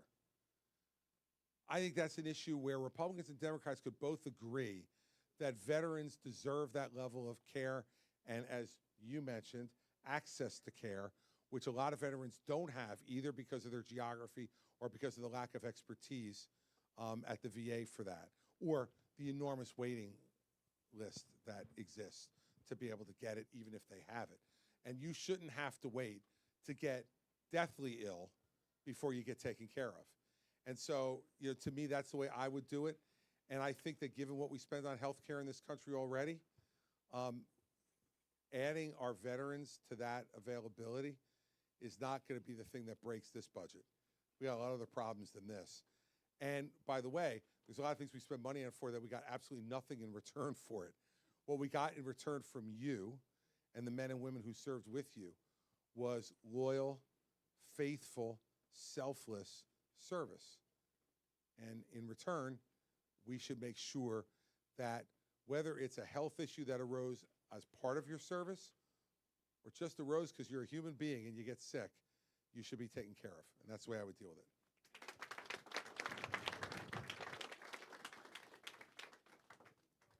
Thank you. I know, it's 6:30. Pardon me? I'll get you. I'm making my way around. I'm trying to get to everybody. Hi, Governor. Do you think women should have the right to make medical decisions for themselves? Which medical decisions are you talking about? Is this like our code word for abortion, or is it? I think any medical decision, including abortion, but yes, Well, any medical decision. Look, let's divide the two, because I think the two are divisible. And the reason I think the two are divisible is because with almost every other medical decision that's made, you are not violating something in our Constitution. Our Constitution says that every American has a right to life, and that's part of the Constitution. Most medical decisions you're going to make, if not 99% of them, as a man or a woman, are not going to be violative of any of that. Abortion is different. So yes, let me answer the 99% question. Of course, I think you have the right to make whatever medical decision you want to make to help to preserve or enhance your health. Now, on abortion. I've always been one of the folks, I'm pro-life. I was raised a Catholic. I'm pro-life. I believe in that. I was always, as a public figure, in favor of exceptions for rape and incest and life of the mother, because I think those are acts of self-defense. And I think we've always acknowledged in the law that people have a right to defend themselves and take whatever action, including the taking of a life, to be able to defend themselves. But what I've also argued as a lawyer and a public figure is that abortion was not in the Constitution, and that it was a made-up part of the Constitution in 1973 in Roe versus Wade, and it didn't exist, and they just created it. And I've argued all along that what the Constitution says is that if a certain power is not directly mentioned here, it reverts to the states. And so what I believe is, and have believed for a long time, is that these decisions should be made by each individual state as to what the law is in their state. Dobbs' decision a year ago says that's the law. And now we're watching an experiment that's going on in each and every state about what they want. Their citizens in some states have voted on it by referendum, and some states are doing it with the legislature and the governor. But every state is now going through that process, and we're seeing the differences, right? In Oklahoma, they're saying no abortion at all unless the life of the mother is at risk. In my state, you can have an abortion up to the 9th month. And even after birth, if you started the abortion in the 9th month and the child did not die and needed to be delivered, you can finish the abortion outside the birth canal. I would say those are the two extremes, right? And what I favor is that each of the states now goes through that process. Keep the federal government out of it for now, and let's let each state decide. And let's see if the states form a national consensus on 20 weeks, 15 weeks, 12 weeks, 6 weeks, whatever it turns out to be. Then and only then should the federal government even consider trying to get involved in it. Otherwise, I think each individual state should make those judgments, like they do on every other issue that's not in the Constitution. And if they come to a national consensus on that, then maybe the federal government can do something, but only if you can get 60 votes in the Senate for any one particular limit. And I don't know that you're ever going to be able to do that, at least not in today's atmosphere. Maybe after the end of 2024, when you have all the states weigh in, we may look at it and say, okay, the average is 15 weeks, or it's 12 weeks, or it's 20 weeks. And then maybe we can come to a consensus on that. But I think we've argued as Republicans and conservatives for 50 years. The states should decide. And that's why I disagree with some of my party who now want a federal ban of some type. Now that Dobbs has been decided, the federal government shouldn't be doing this until the states get to weigh in. And we've been arguing that for 50 years. Now, all of a sudden, because we got Dobbs, we're going to change the rules? Not right. And so I believe each state should make the decision. I oppose what my state has right now. I think it's awful. But, you know, the state decided.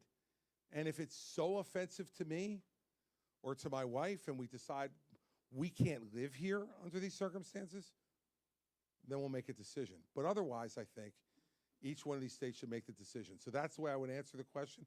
And I think that for people now who are picking a number of weeks out of the air, how about we let the American people decide what they want to do and see if we come to a consensus. And if we don't, then don't force one on them, because that's what Roe was.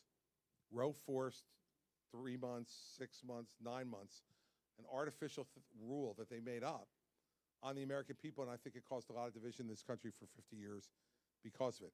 And also, one last thing, you may think you know what a state's going to do, but you never do. Here's Kansas, right? One of the reddest states in the country, Republican senators, I think one Democrat in the House delegation, and vote for the Republican president every time, and they put it up for a referendum to ban it, and it got defeated soundly, nearly 60% of the vote. So we don't always know what the people are going to do. I'd leave it to the people to decide it, not have the federal government interfere in a way that will cause, I think, even greater division. You're welcome. All right. No, it's not that I don't see it, it's that I see everybody, right? All right. You know what? Let's just do it. And then after this lady, I have one more. Because it's 8:15 and it's hot in here. And I want all of you to be able to go home. Go ahead, ma'am. Hi, I'm another Democrat that's quite intrigued by you this How time. about me, Mr. Intriguing? Mr. Intriguing, yes. I just want to say that I am so glad that somebody has stood up in your party publicly all over against Trump and said what he has done, and just, I can't wait for that debate.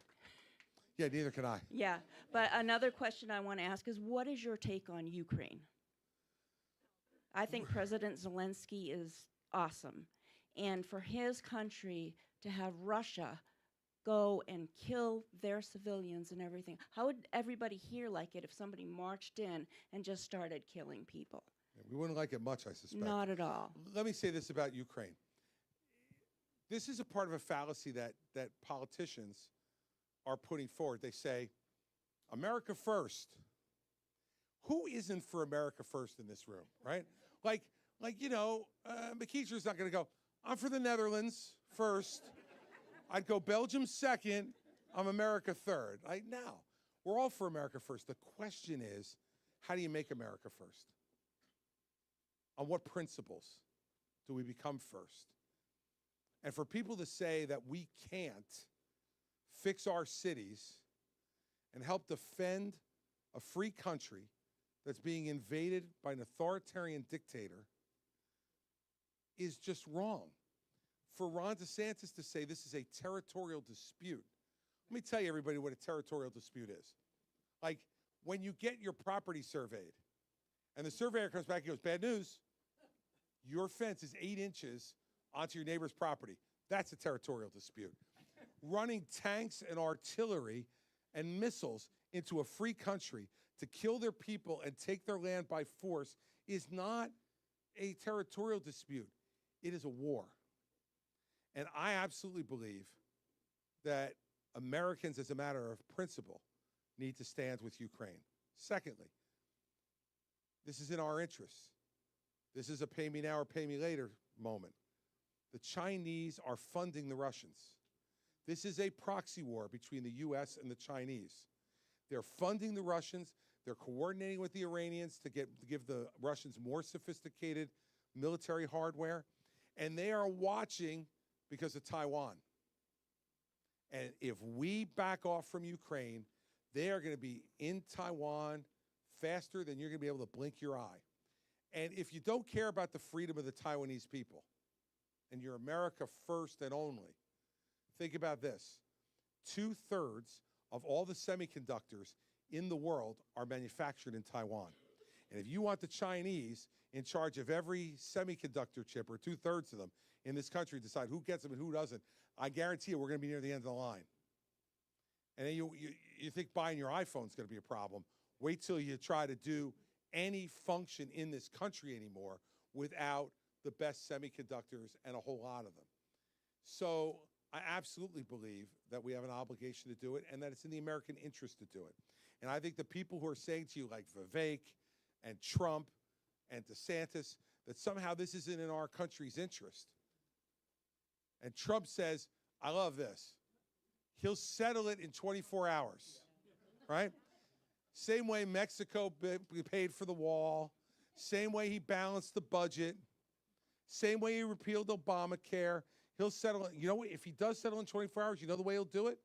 By handing Zelensky over to the Russians. Because he said on TV just a week ago that Putin is a good guy. He said that President Xi is brilliant and straight out of Hollywood. Who is this guy? And look, these are serious issues, everybody. This is not a friggin' TV show.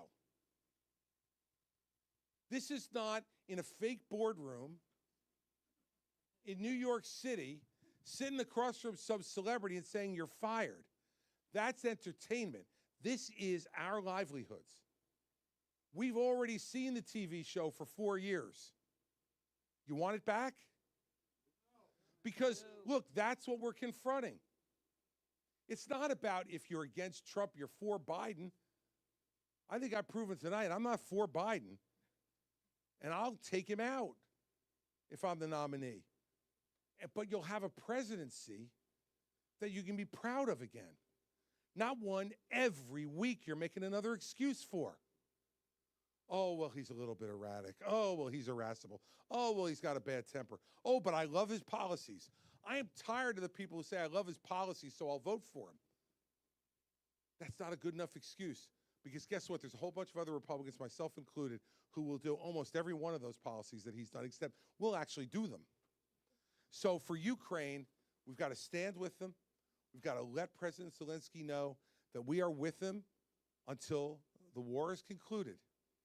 And it will be concluded on his terms. Now, you know, we're going to have a say in it too.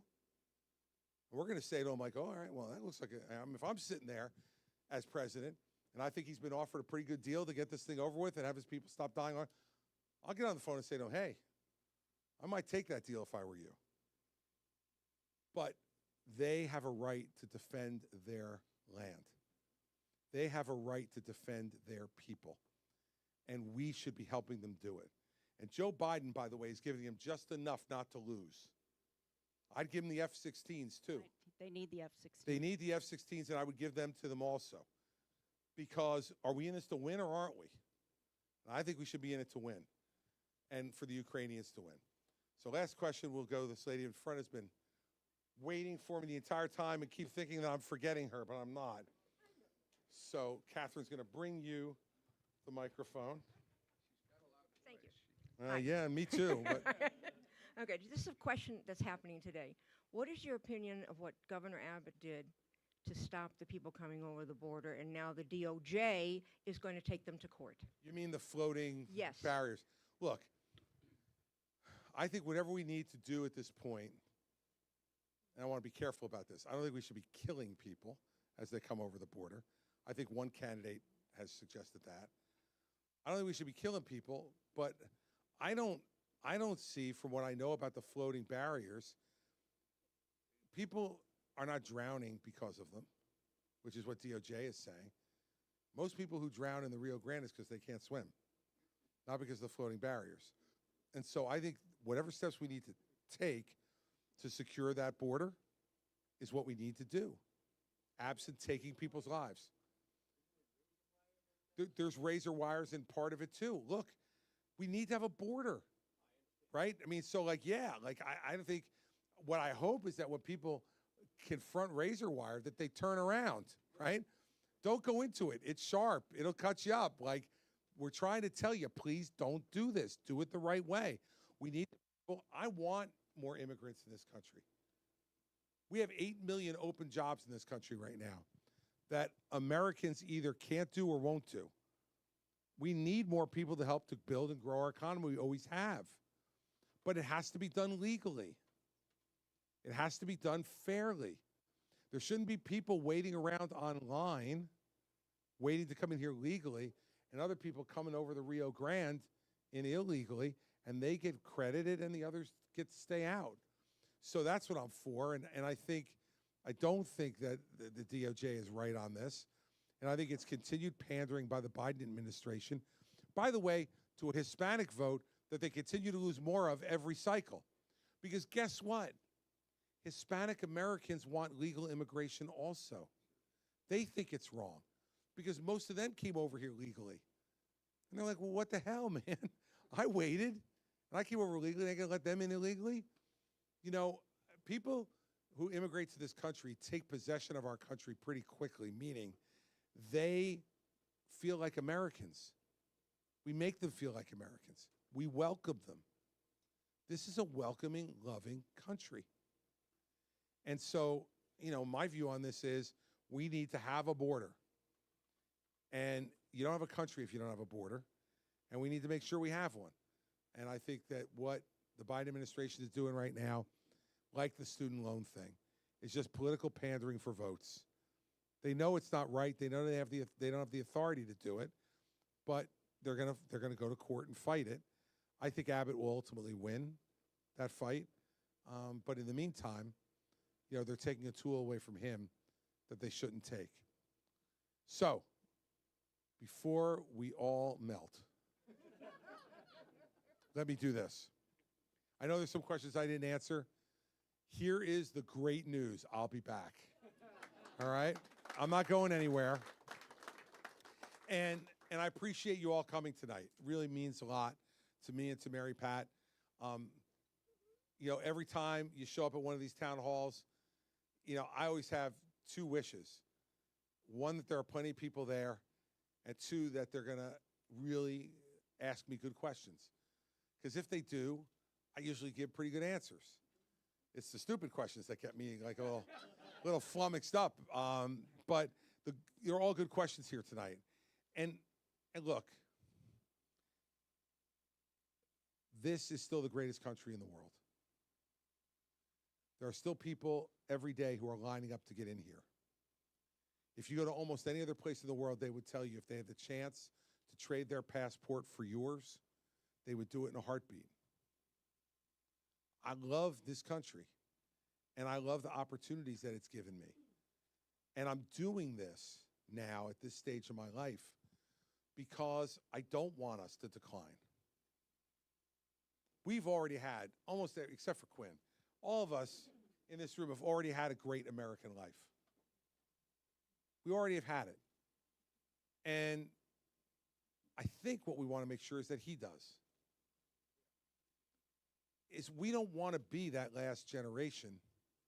You know, Reagan said, you know, freedom is always just one generation away from extinction. And he was right. This is not a given. But I want to be the president when we celebrate our 250th anniversary. That's only 3 years away. 3 years away, this country will be 250 years old. And it is a miracle, everybody. It's a miracle.